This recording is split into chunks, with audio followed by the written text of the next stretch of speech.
Skate व्यवसाय हाल विश्वभर लोकप्रिय बन्दै गएको एक आकर्षक व्यवसाय हो। नेपालमा समेत स्केटबोर्डिङ खेल र यसको व्यापार विस्तार हुँदै गएको छ। यदि सही योजना, बजार अनुसन्धान र लगानीको सही रणनीति अपनाउन सकियो भने स्केट व्यवसायबाट राम्रो नाफा कमाउन सकिन्छ। नेपालमा आजकल युवाहरूमा स्केटबोर्डिङ खेलप्रति आकर्षण बढ्दो छ। विशेष गरी काठमाडौँ, पोखरा जस्ता सहरी क्षेत्रमा स्केटबोर्ड पार्कहरूको विकास भएसँगै यसको माग पनि वृद्धि हुँदै गएको।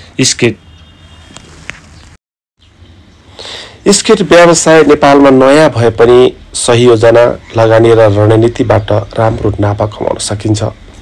यदि बजारको सही विश्लेषण गरी व्यवसायलाई विस्तार गरियो भने यो खेलसँगै आर्थिक रूपमा पनि समृद्धि ल्याउने व्यवसाय बन्न सक्छ।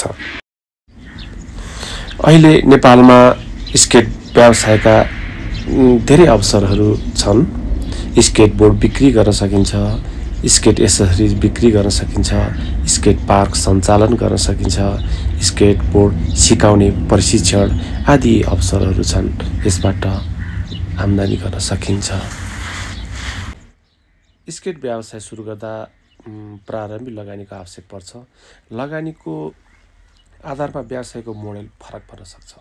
सानो स्टोर जस्तै स्केटबोर्ड एसेसरिज र गियर बेच्न एक साधारण स्टोर खोल्न करिब 5 देखि 10 लाख रुपियाँको लगानी आवश्यक पर्न सक्छ।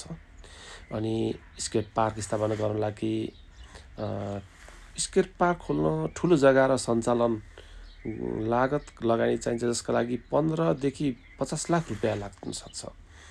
अनि स्केट अनलाइन बिक्री पनि गर्न सकिन्छ। ई-कमर्स प्लेटफर्म वा सामाजिक सञ्जाल मार्फत स्केटबोर्ड बिक्री गर्दा स्टोरको भाडा बचाउन सकिन्छ।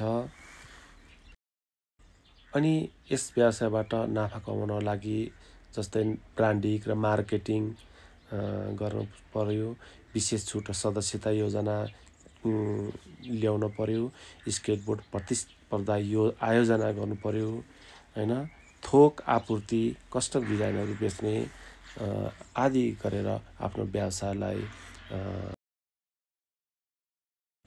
अनि यो नेपालको लागि स्केट व्यवसाय अलि जोखिम पनि जस्तो लाग्छ। सीमित ग्राहक वर्ग हुन्छ यो खेल्ने। अब नेपालमा त्यति फेमस भइ नसकेकोले अलि जोखिम पर जस्तै लाग्छ। अनि यसको सामानहरू उच्च आयात लागतहरू चाहिँ एकदम छ। स्थानीय प्रतिस्पर्धा पनि छ यसमा। केही गरौँ भन्नेहरूका लागि विदेश जानुको साटो नेपालमा पनि धेरै अवसरहरू छन्।